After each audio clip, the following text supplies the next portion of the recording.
মসজিদ বইয়া যদি কসম বলে কই কফরাইতো নাই যে 10 টাকা আমি হেওরে দিছি বলে দেও।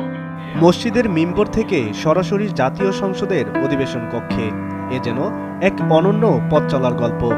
নির্বাচিত হয়ে যাই তাহলে আমি ইনসাফ ভিত্তিক ব্যবস্থা করব।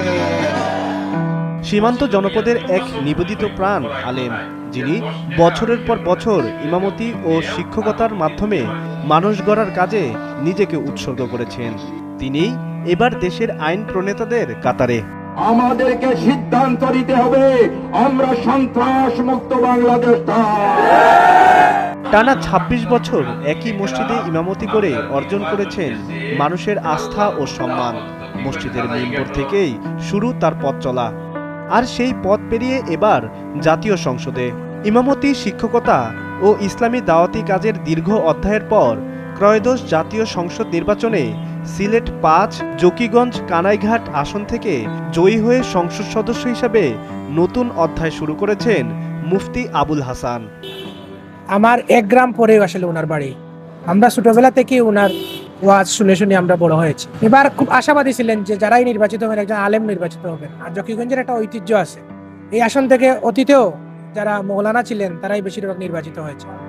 বিএনপি জোট সমর্থিত জমিয়তে উলামায়ে ইসলাম বাংলাদেশের প্রার্থী উবাইদুল ফারুককে পরাজিত করে জামায়াতের নেতৃত্বাধীন ১১ দলীয় জোটের প্রার্থী হিসাবে দেওয়ালগড়ি প্রতীকে ৭৯,৩৫৫ ভোট পেয়ে জয়ী হয়েছেন এই ধর্মীয় ব্যক্তিত্ব।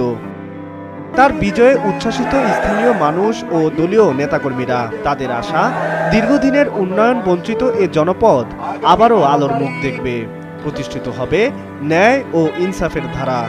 কোনো রাস্তাঘাট নাই, কোনো ব্রিজ নাই, কালভার্ট নাই, হসপিটালগুলোর অবস্থা খুবই শোচনীয়, শিক্ষা প্রতিষ্ঠানগুলো জরাজীর্ণ, মানে খুবই শোচনীয় অবস্থা। আলহামদুলিল্লাহ মুফতি আবুল হাসান মেম্বর থেকে সংসদে পৌঁছেছেন জনগণের ভালোবাসা দোয়া নিয়ে। আমরা আশা করি তার মাধ্যমে এখানে উন্নয়ন হবে, একটা পরিবর্তন হবে। মসজিদের খতিব, মিম্বরের খতিব জাতীয় সংসদ পর্যন্ত পৌঁছেছেন।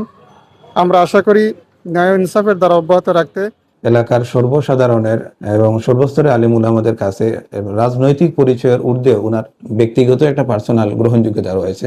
মুফতি আবুল হাসানের বাড়ি জকিগঞ্জ উপজেলার বীরশ্রী ইউনিয়নের মাঝর গ্রামে। তার বাবা মোহাম্মদ আব্দুল লতিফ এবং মা মোসাম্মদ আসারুন বিবি। বর্তমানে তিনি সিলেট খেলাফত মজলিসের উপদেষ্টা হিসেবে দায়িত্ব পালন করছেন। সাব্বির হাসান, মাছরাঙা নিউজ ডেস্ক।